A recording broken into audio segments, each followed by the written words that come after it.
My name is Cooper the Housley, and you're watching Wrestling Road Stories.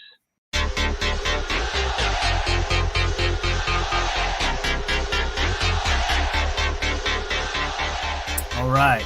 Thanks for being with us, man. And close to a day off, Independence Day, and I appreciate you joining us. Of course. Yeah, man. Enjoyed you from the first time I saw you, which one of the first times I saw you, I want to say was actually at a Silent Pro. I knew of you before that, of course, because me and your wife are friends. And I was really looking forward to meeting you, especially after she told me that besides being a wrestler, you do power slap. Out of Columbia, South Carolina, Cooper the House Housley. He's done. And I was like, there's no damn way that I could just stand there and let somebody slap me in the face trying to knock me out. So I was like, I got to definitely meet a dude that's, got some balls like that. So let's go into what we normally do. And we'll just start off with give me what you would believe is your worst road story. Oh, God. Worst road. So I'm on the road constantly for just like different stuff between work, wrestling, slap. Am I going for just worst general road story or worst specifically wrestling? We usually go for the worst wrestling story just for the fact that, usually it involves potentially other wrestlers or even just you trying to get to an event. But if one of your other stories would be worse and more entertaining, then I'm good to break the rules. Oh, God. I mean, I'm trying to think of, like, I've had just, like, little stuff. Like, I drive from Charleston to Aiken, which is, like, a maybe 2-hour trip. I've had that go 8.5 hours before. I was leaving Gail's old apartment and just, I was like, I'm going to hold it out. I have to be at work I had to be at work at, like, 3 o'clock, I think. So I was like, if I leave your place at 2, right at, like, 2.5 hours, I'll get there right at time. I'm like, oh, okay, this looks like a little wreck. We'll just pull up and sit here, and I call my boss. Might be 5 minutes late, might be 10 minutes late. Sitting there at 2 hours. I'm like, all right, we haven't moved an inch. Called my boss. I was like, I don't know when at this point. I was like, it's been 2 hours, and we haven't moved. And I was like, they're like, oh, okay, thanks for, how late are you going to be? And I was like, right now it's just a little bit. We're fine. Yeah, I was supposed to be there at 3. I didn't get to work till like 6, 7 o'clock because it was just, I want to say it was 4.5, 5 hours before we moved just that one spot. No explanation from anybody. It just like stopped. People were like getting outside playing football on the side of the road, walking their dogs up and down along everything. We're just chilling, watching movies and stuff. And I was like, oh, this is the worst. No, that would be horrible. Now, were you by yourself? Yes. Oh, that makes it even way worse. At least if you had people with you, Yeah, and after 3 hours of not moving, I started to get low on gas. So like at a certain point I hit that like, I can either sit here in the heat or I can sit here and run out of gas. And so I was like, this is just terrible. And then I finally get out of it just to have to go get gas and then be like, okay, I'm only running 4 hours late to work. That's crazy, man. That's I hate being in traffic for 10 minutes. Or I work in Charlotte and it's like should be a 45-minute drive, but it takes about an hour and a half. And even that little bit of traffic will like irk me, like almost road rage irk. So I couldn't imagine being in anything for 8 hours, especially when it would be 2, when it's supposed to be 2. Yeah, just like, and it was a trip I was doing like once every week, once every 2 weeks. So it's not like I'm just so used to it. And then, yeah. My wife and I lived in like Lexington, Winston-Salem area when we got together, and she was in Waynesville, which is, past Asheville or Asheville. Yeah. And I would do that like, every other week, maybe sometimes only once a month. And yeah, if anything ever went wrong during that, it was just, I'd be pretty upset. So, Understood. Do you have a bad story though that involves you and some other guys traveling somewhere together? I'm trying to think of it because, like, for me, it's one of those things where even when something bad happens, usually I find the like funny part of it. Oh, So well, I'm that's sure what we always want. I'm Yeah. sure Gail would be like, "Oh, well, there was this time you did this dumb shit. There's this time you did this dumb shit. There's this time you did this. You got pulled over while I was asleep doing this." And I was like, "Yeah, I thought it was kind of funny." So it's I one of hear those you. things. Let's go with your best road story. Yeah, oh, best trip. I'm like, I have fun on everything. Like every time I get to go on a trip, it's a dream come true for me. But probably one of ours to Pennsylvania. Yeah, so I was riding with Gail, Jasmine Howe, and Taylor Zebin, and we all went to. Was it just one show we did that weekend? I feel like we did AXW, and then we went to Pennsylvania, and then we went to Maryland. Oh, and Jasmine. Yeah, I'm pretty sure Jasmine's told that story before, where we went and bought her. We went to Pennsylvania for a show, and that was about an 8.5 hour drive. And then from there, we went to a show in Baltimore for CCW. And that was the story that Jasmine's told before, where Jasmine got so destroyed at a show where I don't know how much detail, but we were sitting there watching a tag match, and it was Zuka King and TJ Boss were wrestling. Might have been Golden Era, some team from the Northeast. And Jasmine, I just look over at her at one point. Her eyes are like half closed. She's leaning out. She goes, "When the hell did they book Jamal the Titan on this show?" We're like, "What are you talking about?" And she's like, "Why is Jamal just standing there?" And I was like, "Who does she think?" And I was like, "Do you think TJ Boss is Jamal the Titan?" And she's just destroyed. She's like, I guess that is TJ Boss, isn't it? And I was like, "Oh my god!" He rode up here with like in one of the other cars. We came up in two groups. There was our group, and then there was the group TJ. I was like, "How did you not know that this was part of the?" Oh god! So what's really funny about that, man, is the last WrestleForce I went to, I made that error. And I was like, oh, and like I took so much shit for doing that because I was like, I knew better. And it just happened, and I was like, son of a bitch. Like, yeah. So, that's good stuff. Yeah, and we ended up like that was fun. We got to go hang out up there. We got to go look at like a few sites and hit some sandwich shops and stuff before we ended up running to DC for CCW. Those were always wasn't I was Maryland. Maryland.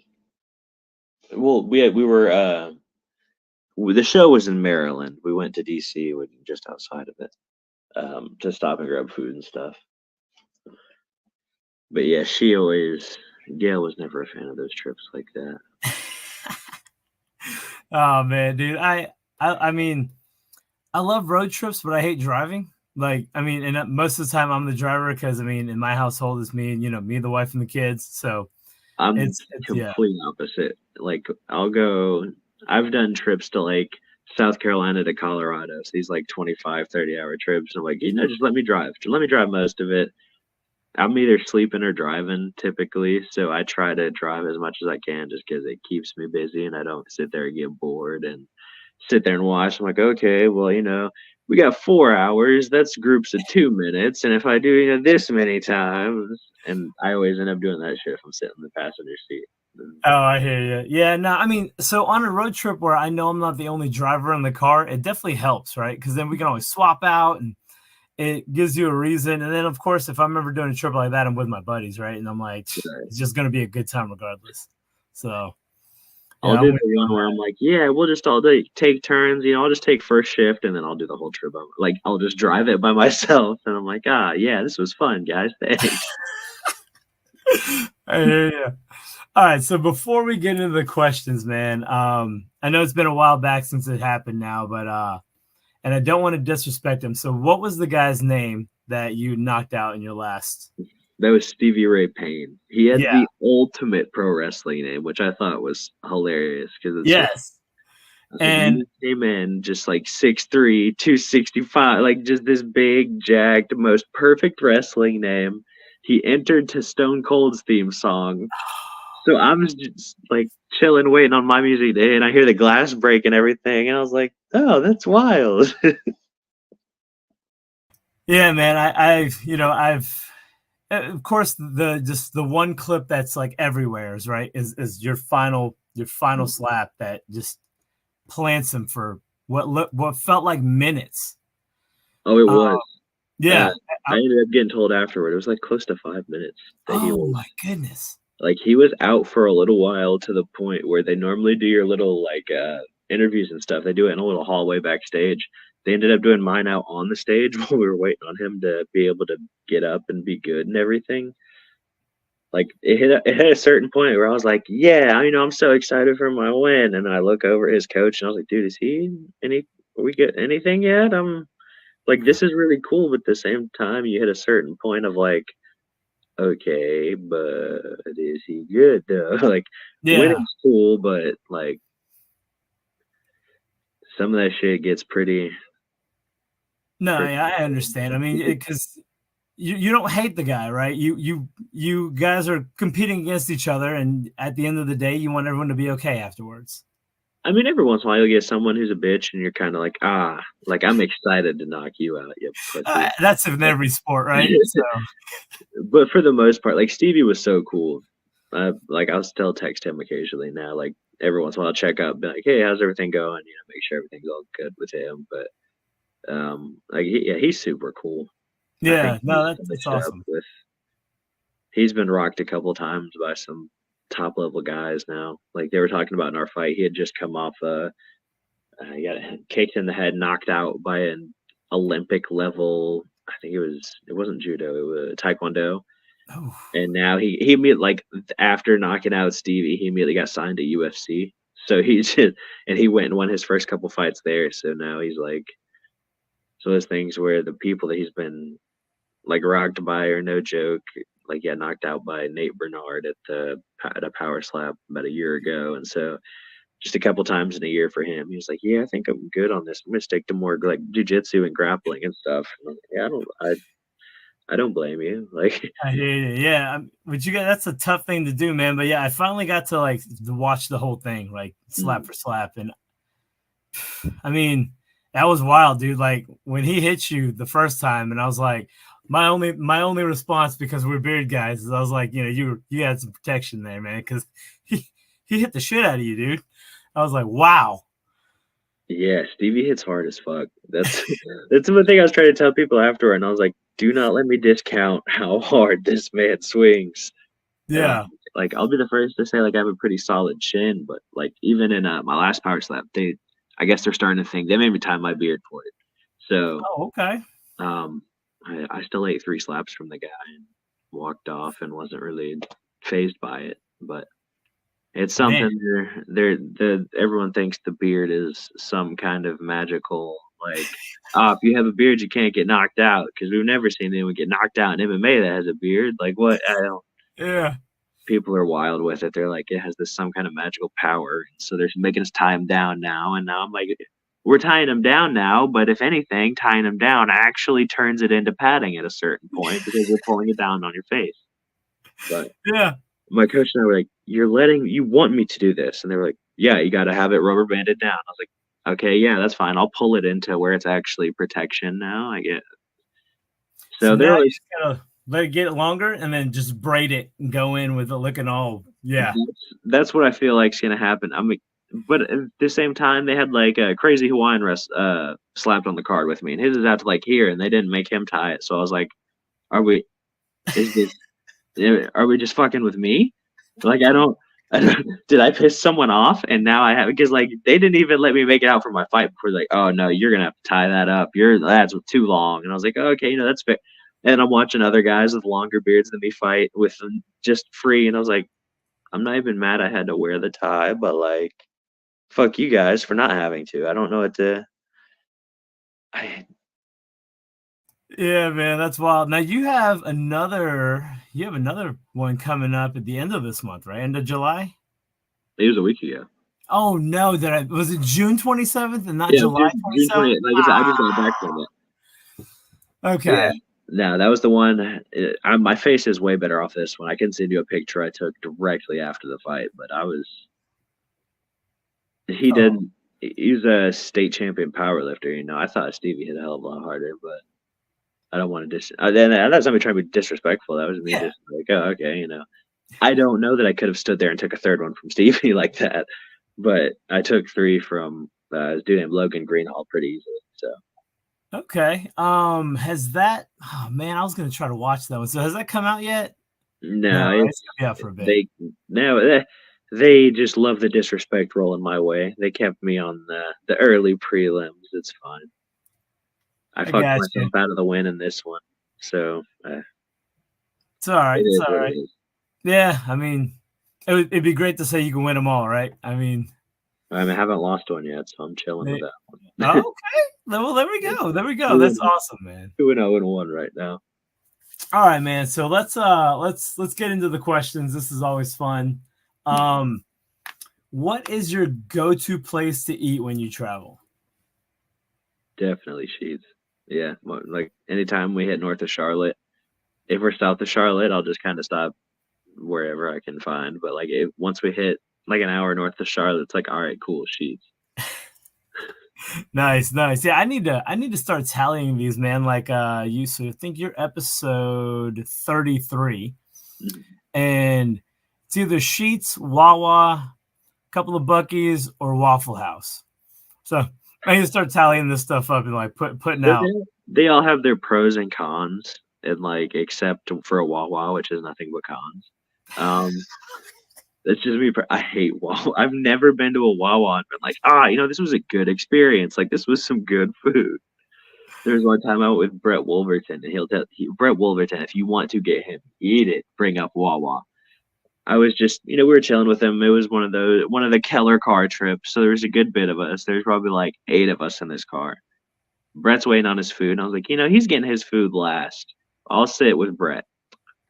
5 minutes go by. I'm like, we kind of got our food pretty quick compared to 15 minutes go by. I'm like, Brett, your stuff. What do you order? He's like, it's not. And Brett at this point, it's like, dude, I'm a big guy, but I ordered food for 1 person, not for 4. Like, I promise, it's not like I sat here and ordered an extra. He's like, I ordered this one meal, and it's like 30 minutes later, and I just went up to the front and I was like, hey, do y'all have the like what happened? And they're like, oh, we already put that out. You didn't, because the guy's right here, like next. That's it. Showed him a receipt. I was like, you didn't put this out. And they're like, no, we put this out. And he was like, I don't know how else to prove to you that I'm standing here without my stuff. I don't know. So we ended up waiting like 45 minutes just for a single meal for him from Wawa. So now anytime we ever go near a Wawa, Brett, you can just see it in his face, is getting pissed. He's like, all right, cool. Where's the closest Sheets? Nice. I'm definitely going to be bringing that up. Hoping he'll be there at I'm going to try to make WrestleForce this month. I'll actually be driving back from Florida that day. So I'm going to try to leave early enough to just coast right into WrestleForce. All right, man. So next one is a 2-part question. Who was your first favorite wrestler, and who is your current favorite wrestler? It could be the same person, but so I know over time everyone can change it up. So right, obviously with my big build powerhouse, clearly my favorite wrestler growing up was Jeff Hardy. Obviously had to be Jeff Hardy and Rob Van Dam. So my big ass growing up was like, yeah. Oh, I'm gonna get bigger. I'm gonna fucking wrestle, do all these flips, do all this crazy stuff. Then like the first time my big ass tried to do a flip, I was like, oh no, I'm not gonna do these things. But they're still, even to like this day, if I go watch some old Jeff or old Rob, it's cool to watch. You'll see stuff them like that they were doing that back in the day that they do pretty often, that nowadays someone busts it out occasionally and everyone's like, oh my god, and it's like, oh, that's Rob Van Dam. We love old Rob Van Dam. But if I'm going now, it's harder now because I feel like once you get into it, it's harder to respect people as much, because then it's like, oh, he's a great worker, but he's a dick and he doesn't wash his hands after he uses the bathroom, kind of stuff. Like, he's just like, fuck that guy. Like, I love watching Evan Bourne wrestle. Evan Bourne one time turned the lights off on me while I was trying to take a shit in a Hardee's. And so now we got heat with Evan Bourne forever. And it's just, no, he's really cool. But I was like, I just came out of the bathroom. I was like, so who fucking hates me? And he got like real quiet and just like wouldn't own it. And I was like, Matt Sydal, I know, I saw your shoes. You're the only one with those crazy looking ass shoes. I know it was you who turned the light off on me at this. And like, I'm looking at him like, so does anybody know who? And it just quiet down. Like, so it's not Matt Sydal. If I had to go for it today, it'd probably be someone like Jeff Cobb. Like, I love watching Jeff Cobb wrestle. And he's one of those people who it's like, oh, it's slightly more believable that Jeff Cobb's big ass would take something and because he's like not completely human. And so it's one of those things where like Jeff Cobb to me is that perfect like mix of power and athleticism and just fun as hell to watch. Knows how to sell a movie.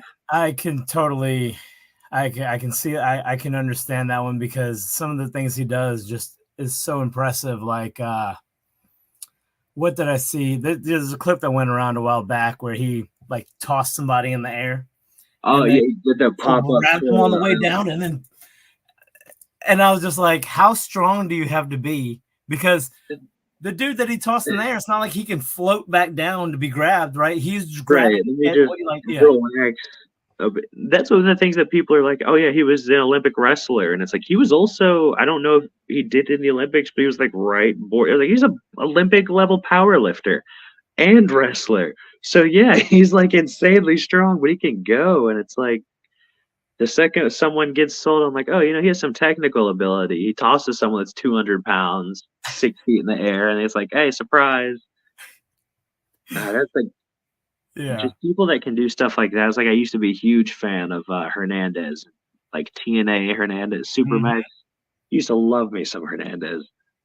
Stuff like people that can mix both well, or like that stuff's always been crazy to me. Because like Hernandez would pick up two people, hit them with a move, and then just straight vert over the top rope to the outside.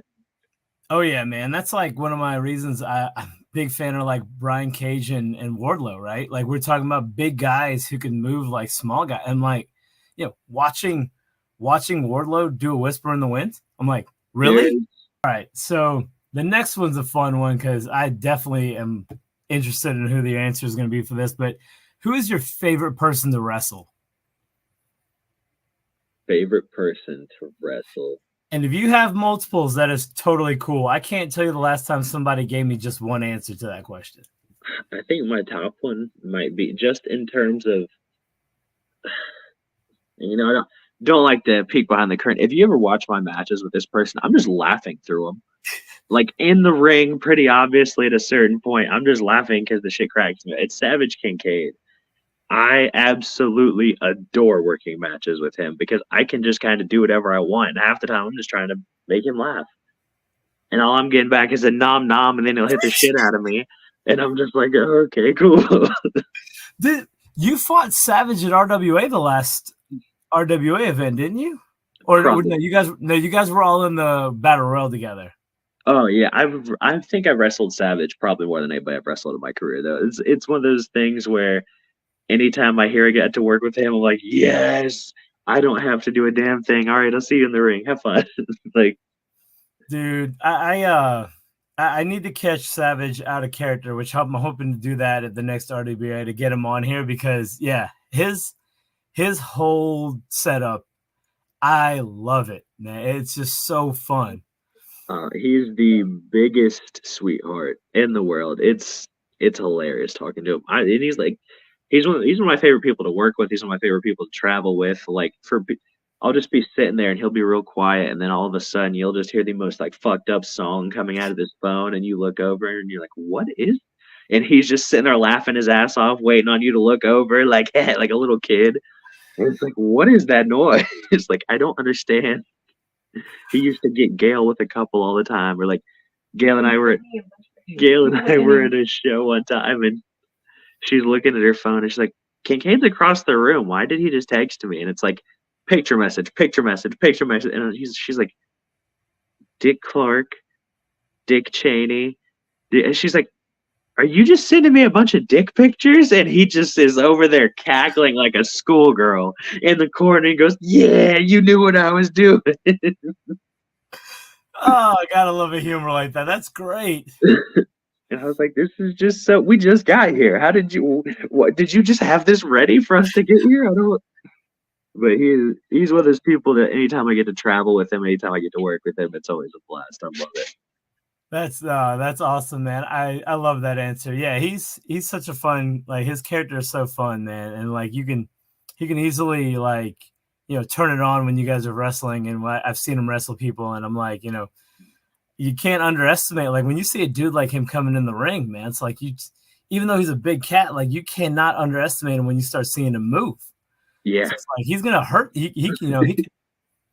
if he loses, you're like, wow, that's I'm impressed he lost, because his whole character vibe is just awesome, man. I love it. I mean, when your own manager is afraid of you, like right. like yeah, it's good stuff. All right, man. So next question is, do you have a Ricky Morton story? Oh God, I have. Yeah, I have I got a couple of Ricky Morton stories.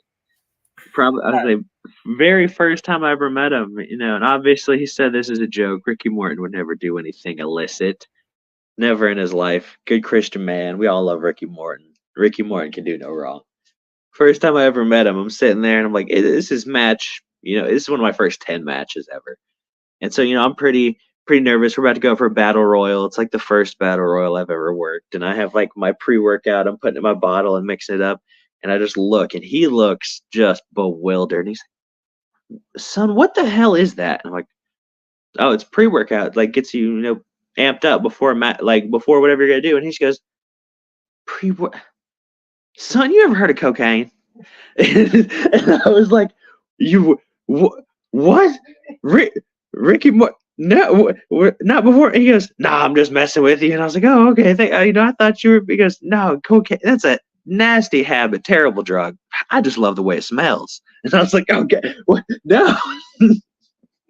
And that's like one of his go-to lines to mess with people. Anytime he sees someone, like I've seen someone will have like the weightlifter chalk with him, and he'll just, you bringing an 8-ball into the locker room in 2020? In the 2020, and he's one of the funniest cats. Was it the last WrestleCade? He worked the Battle Royal. And this is only one I got secondhand information on, because anytime I go to WrestleCade, for me, that's a vacation. I'm not going there to work. I'm not going there to get booked. I'm going there to get torn up with my friends. And so we were watching the last one, and someone has this, I couldn't even tell you who it was, this wonderful, bright, excellent idea. Hey, I'm in a battle royal with Ricky Morton. I'm going to chop him. And I'm going to hit him hard. So you just see Ricky stop. What the hell?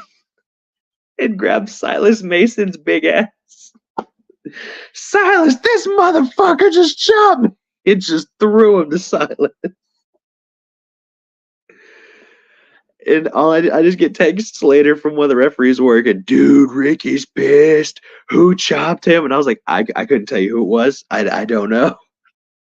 I just heard the reaction was sick. Now I feel like I need to go watch some footage and figure out who got in trouble, because that's a brave individual, man. I mean, I see Ricky probably 6-7 times a year, and all I do is thank him and listen to his stories. You know what I mean? I don't think I've ever met anyone who was like, how can I get over it? Yeah, Ricky, you're you, buddy. Yeah. Oh my goodness. Yeah. I'm going to have to dig that up somehow. I didn't record that. I'm sure I know somebody that has some. Or I can I'm sure you can find footage of it. I just remember one of the refs telling me that. They're like, dude, did you see it? And I was like, I saw him get pissed. I didn't see him get shot. But it makes sense now. That's why he was pissed. That's great. All right, man. Next question is, do you have a George South story? Oh, George South is one of the top dogs. He's really good dude, good coach, good.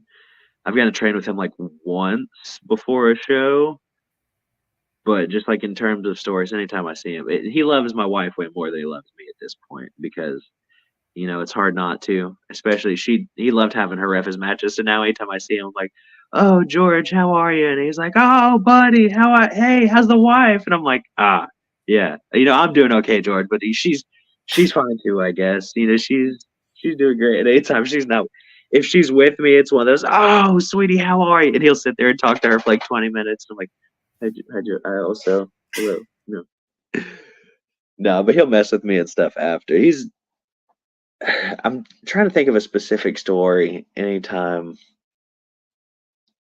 there was one time I kind of pissed him. I in a way pissed off a lot of people on his behalf because I don't know if you ever heard the whole story of certain people getting upset with a certain cat at a show for not putting up a gimmick table.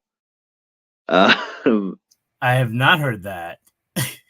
multiple times, and so that ended up being a whole thing of its own. And I just love starting shit more than anything. More than anything in this world, I love starting shit. And I took a picture of said cat putting up his because he's like one of the next shows I worked with him. He's putting up his gimmick table like first thing he's doing. He's like, nope, making sure. And I was like, yeah, let me take a picture of it so you can show George South what's up. You got this, dog. He was like, yeah, take a picture, take a picture. And it's like, okay.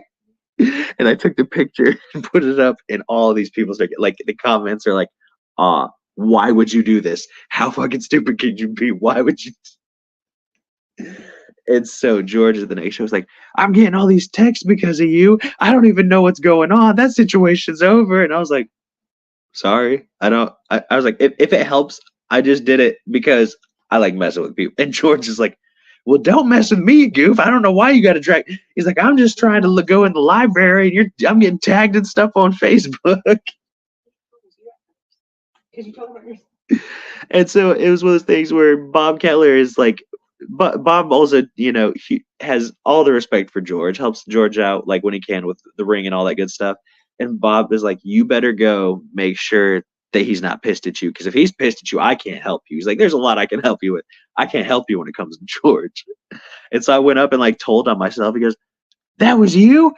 I didn't even know who the hell it was. He's like, I didn't even know who it was. And I was like, of course you wouldn't know. I was like, but like everyone else that I'd seen at the show at this point was like, oh, have you seen George? Like George's gonna light you up. He's gonna take. I was like, George is just over there setting up his gimmick table, and I went to talk to him, and he was like, oh, why would you do that? You got me having to answer messages I don't want to respond to. I was like, yeah, that was my bad, George. I just like starting shit. Won't happen with you again. I got you. I'll make sure. You got my word. He's just like, okay, good. Yeah, I was gonna say, don't mess with George, man. I'm like, he's a national treasure. He's one of those people I've realized. Like I've worked all up and down the East Coast. I haven't expanded a lot westward. No manifest destiny over here, but all from the northernmost tip of the East Coast to the southernmost tip. If you go into a locker room, someone has a George South story, and someone has an insane George South story of like, we know that good Southern wrestling George South, and then I'll go to like those shows up north, and they're like, oh yeah, we only know him from these deathmatch shows we worked with him, so this is how we know George. And I was like, oh, you deathmatch George, that's dope. And they're like, yeah, we only worked with him when he was working Matt Tremont, or when he was up here doing a deathmatch. He was down there doing stuff with Joey Janela, and I was like, yeah, wait till you get to watch. You haven't seen that 25-minute promo before a match, that headlock, that Iron Claw finish. You haven't seen it till you've seen it. Oh yeah, we were at a show in Gastonia. It was like Wrestle Star Wars, I want to say was the name of it. The Super Star Wars Wrestle. Yeah. And it was George and Bob Cook against Ricky and Tommy Rich. So number one, 4 amazing legends in a ring, right? So I'm like all for it. And George is playing heel. So when I found out George was heel that night, I was like, oh no, we're in for it. It was a 15-minute in the beginning, no fighting, George on the mic, everyone's dying. They're the main event, and I'm like tapping my watch, yelling at George, be like, George, we all get to go home after this match. Let's go. Yeah. And then I think it finally got to a point where Ricky kind of just, signaled to him, be like, all right, man, we need to wrap this. We need to actually start. But everybody was cutting up. I mean, we watch a lot of wrestling. We go to a lot of wrestling, right? So you can see the cues of everyone trying to be professional, but no one's being professional. We're just dying. I'm sitting there. I was with Brittany Marie was sitting next to me, and we're just almost in tears with George just doing this thing. But yeah, gotta love it, man. Nothing I love more than someone who just goes way over their time. Absolutely nothing I love more. And there was one of those trips up to one of those companies up north. I won't say the exact. Well, no, I'll say it because I guess it doesn't matter. It's been long enough. We were at a CZW show. I'm watching this match. There's nothing I hate more than going to a show and watching really, really bad wrestling for someone who I don't work for, because then I'm like, oh, I'm better than him. I'm better than him. Why am I not here? Like, you wonder why are you not booking me? And one of the things I'll pride myself on is I can take a time cue. I'm not gonna sit here and I get out of breath. I don't want to be here too long. And so I was watching a match. I think they were maybe supposed to go like 10 minutes. 12 minutes hits. Hey, they're yelling from the crowd at this point. Like the booker, the owner of the company, like one or two other people are just like in the back, like clapping, pointing at the thing. Because there's only the crowd only sits in we were in Havre de Grace, Maryland, so like the crowd sits all in like one spot. Like it's almost like watching it on a stage kind of deal. So you can only really watch from one spot. And they're like, yo, if you're looking at the crowd at any point, you can see these people just like standing up, like hey. 15 minutes hits. Wrap it up. Like they're just they're mad. They're getting pissed. They're starting to walk up near the guard. Like we had like 18, 19 minutes in this match, and DJ Otis, go home. What the fuck? He's just pissed at this point, screaming to where anyone can hear. And I'm just sitting in the crowd back near him, and I'm like looking over at him, trying not to cry, laughing. And it's just go. And then they finally finish up, and they have to walk past where he's sitting to get back to the back. And they don't make it halfway. He just starts lighting them the hell up. It was great. I love people who can't listen. So if that was my promotion, and I got two guys that broke, I mean, you go over a minute, I think we could survive, right? But when I start cueing you and you don't do nothing, you can expect my top guys to come out and straight whip your ass, end the match, and then drag your ass to the back where then I'm going to get to you, right? Like, come on. Like, let's be real. That's why I like working shows guys, with Bob. Right? Have them go get them. Oh, I'll work shows with Bob Keller. Bob Keller would straight up tell people, he's like, hey, if I give you a time cue and you don't listen to it, I'll just ring the bell on you. I don't really care. And he will. If you start going more than if you start going really far over, he'll just ring the bell on you and be like, oh, well, we hit the time limit. Sorry. And that's why I kind of like the idea of saying matches have a time limit, right? Like when we go to many promotions where they're like, this match has a 10-minute time limit or 15-minute, and either their goal is to hit that, or it's a great way to just allow your announcer guy to like just hit those cues. Hey, 5 minutes remaining in the match. And if you guys can't wrap it up in time, yeah, ding them. Call it a day, right? And oh, yeah. Everyone assumes that's what it was supposed to happen. Right. Lovely. Unless you get one of those ones where it's like, you're only 30 minutes into this 60-minute man iron match, and all of a sudden we only have 5 minutes left because they're both blown up, and wrestler A can't breathe anymore. Wrestler B started bleeding too early, and now he's about to pass out. Oh, man. All right, man. We are down to our final question, and that is, if you could only watch one match for the rest of your life, what would it be? One match for the rest of my life. What would it be? Probably TLC 2. Like there's like 2 or 3. There's one that's an old NWA TNA ladder match between Jerry Lynn and AJ Styles for the X Division title. That if you've never seen it, it's an absolutely incredible match. And I think it might even be a triple threat match. There might be someone else involved. But like the main thing that goes through my head with that one is Jerry Lynn hitting a nasty cradle pile driver off like the 6th or 7th rung of a ladder onto AJ. But I think TLC 2 is one of those ones that just kind of stands, like speaks for itself, has a decent length on it.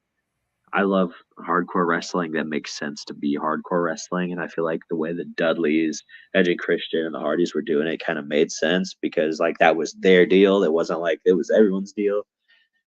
So they kind of took it, made it theirs in a big ass way, and I feel like the first one was really solid, but I like the second one a little bit more. Second one was the one at Mania, right? First one was SummerSlam. I believe you're correct. I'd have to look that up, but I do remember we had a TLC at Mania, so it had to be. I think TLC 2 was the Mania one because I want to say, yeah, the first one was on a different pay-per-view. I want to say, but the Mania one, the big car crash, Edge and Christian went at the end. It pissed me off because Jeff Hardy was my favorite. It was WrestleMania 17. Okay, yeah, that's what I thought. Yep. Good call on that one. Yeah, man. This year at WrestleCade, we have the T and the L. Tried really hard to try to get the C, but I don't think that's going to happen. So, yeah. I mean, yeah. And my thing is, at this point, realistically, they could. They really, like, not hard could. That's right, like, what, 30, 45 minutes from where Edge lives? And Edge's got 1 foot now, so. I mean, he pops up. I mean, he could still do, like, a meet and greet. That's one of those things where I feel like they could do, like, the meet and greet with the 6 of them. Oh, yeah. That would be amazing. I mean, we do have, there is going to be a package to get, a picture with the 4, with the Hardys and the Dudleys, but, I don't know. It makes way too much sense to not. Yeah, it would be so awesome. I would love to see those guys come in. I would even be willing to partner with anyone to get that money put together to pay them to come in, right? I think the last time the 6 of them were together in public for people to see has probably been forever. Yeah, I mean, you'd probably have to go back to early 2000s to. Yeah. So it would be a spectacle. Oh, yeah, that's one of those ones where Edge will occasionally, peek behind the curtain. Edge occasionally pops into indie shows.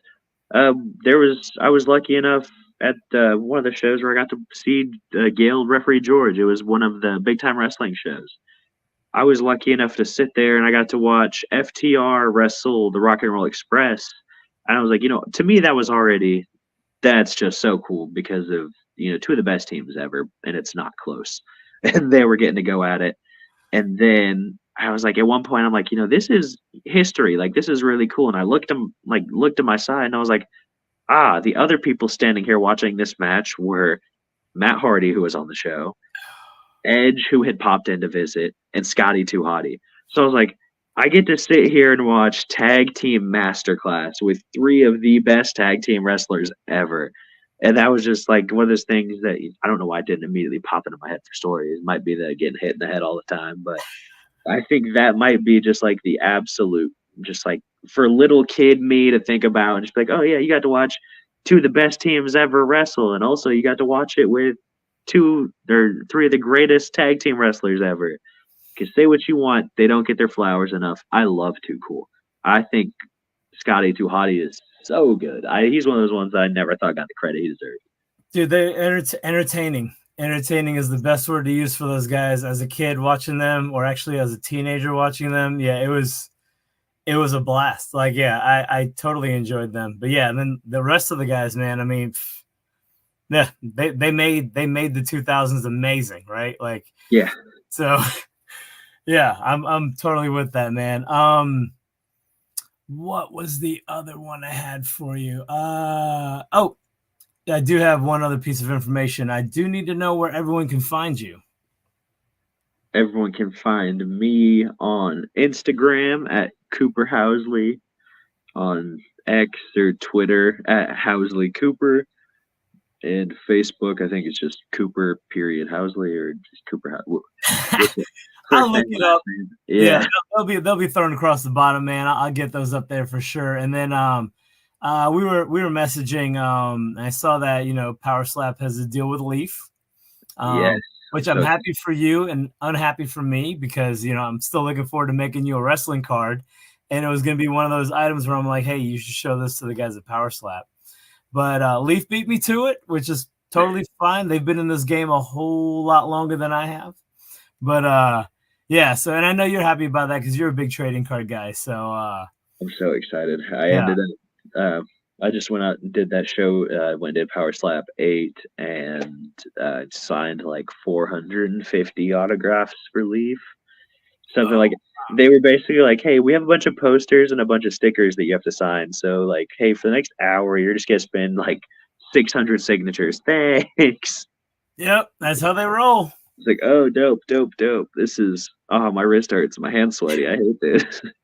Yeah, I think the one thing about that is I feel like they should break that up over time. So like, when I try to get SIGs for different card deals or whatever we're working, I even feel like 100 is a lot, right? So I'm like, hey, can we do this handful and then we'll just take a quick break, BS a little bit, and then you do some more because like if they're willing to and they have the time, because I don't want, the first 10 to be amazing.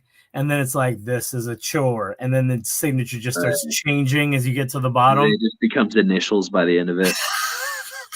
Well, I was talking to someone, apparently. I was like, God, pro NFL players, they're not pro football players. They're pro signature, like, shit signers. Because they said that they're, some of these guys in the NFL, they're getting, I was complaining about 600 signatures in a session. There's like, oh yeah, some sessions for NFL players can be like 10,000 signatures. Oh my Like goodness. you can spend a day doing nothing but like 4 and 5 hour sessions of signatures. Like it's nothing for them to just be like, all right, here's these couple hundred, here's these couple hundred, here's these couple hundred. Like it's like, oh no, thank you. Now I'm gonna turn my signature into a stamp, and you turn on my table, I'm just gonna be like, get one of those doctor ones. It's like some of these guys, I get it. Like John Cena, if you've ever seen his signature, it's just like a little quick. See a video where he's having to sign 900 posters in a sitting, and it's like, yeah, well, I think I would do that too. Oh yeah, man. Like JSC was saying, I'm glad my signature is only 3 letters because he'll power through that. And I'm like, you know what, man? If I sign anything, I'm just gonna go with Dan. Like boom, done. Yeah. So yeah, I'm with that, man. So yeah, happy for you on that level, on all levels, as a as a friend, as someone who's gonna want one of those, as you being a fan of cards, right? Like it's just all around, like so proud and so happy for you, man. So I look forward to seeing what else you come up with and do. And yeah, man, I'm gonna let you get back to Gail. Take care of her, man. She's she's definitely in that time frame, right? At the end of the bed, it's fine. Okay, so she's just on the other end waiting. Braxton Hicks, buddy. They are not a joke. Oh no. Oh man. Not a fun time. Do not recommend. 0 out of 10 stars. Awesome, man. Are you doing RWA by chance this month or? Yes, I believe so. Beautiful. So I'll see you there, man. I gotta talk to Zicky and see what he's up to. So yeah, we'll have a lot of fun there, man. So yeah, looking forward to see you guys. Hopefully Gail gets to make it, but if not, I'm sure I'll see her soon enough. Yeah, she's not risking anything more than like 30, 45 minutes from the house at this point. That probably makes sense, right? And that's High Point, so it's a bit of a trek for all of us. Yeah. 3 for like 2.5, 3 hours for us, and her ankles are all swollen, and she's I'd rather her I miss her when I'm not traveling with her, but I'd rather her stay home than be like, hey, no, I'm gonna miss you. Come be miserable all day with me. Yeah, no, I totally understand that, brother. When my wife was pregnant, it was the same. It was like, hey, I'm gonna go do this thing. I'm like, I got my phone on me. It's pretty much connected to my face. I was like, you let me know if you need me at all, and I'll be there. Oh, that's the worst with the job I have is like I work in schools that aren't like most of them aren't finished. So there's no reception in half the buildings I work in. So I'll be like, hey, I'm gonna be working 3 or 4 hours away. If you need me, call me, but I may not be able to answer the phone, but I'll call back as quick as I can. Yeah, I hear that, man. Yeah, and our daughter is bigger than anticipated, and so she's like 2 or 3 weeks ahead of where she's like what she is versus what she's growing is different. So it's one of those things where I'm like, I have a due date, but I'm sure she's coming early because she is fat. Oh yeah, man. None of my boys, if my boys were carried to full term, they would all been like 9-pounders. So I yeah. was over 10. Yeah, so it sounds like she's got some Cooper genes for sure. And she was on track to because she's like, I told her that like before we even really considered having kids, I told her I was like, hey, look, one thing I tell any female that I'm with, if you don't have to have a C-section, that kid's not mine. It's I was like, it's a large because I was a 10-pounder, and I told Gail that she was like, oh, great, because I was born a month and a half early and I was 7 pounds. And I was like, so you don't have I was like, this baby's going to be fat as shit. Oh, man. I cannot wait to see pictures, man. I'm telling you, it's going to be a little chunkster, man. This is going to be awesome. Oh, that's exactly what we're anticipating. We're going to just the full. Yeah. Boy, just want to bite them. Yeah, I'm with it, brother. For sure. All right, man. Well, you guys have a great night, a great 4th, and I look forward to seeing you soon, buddy. Oh, Thank yeah, you for being with me. Oh, yeah. I appreciate it a ton. I've been looking forward to being on it. Oh, yeah, man. All right. Have a great one, bud. We'll talk later. All right.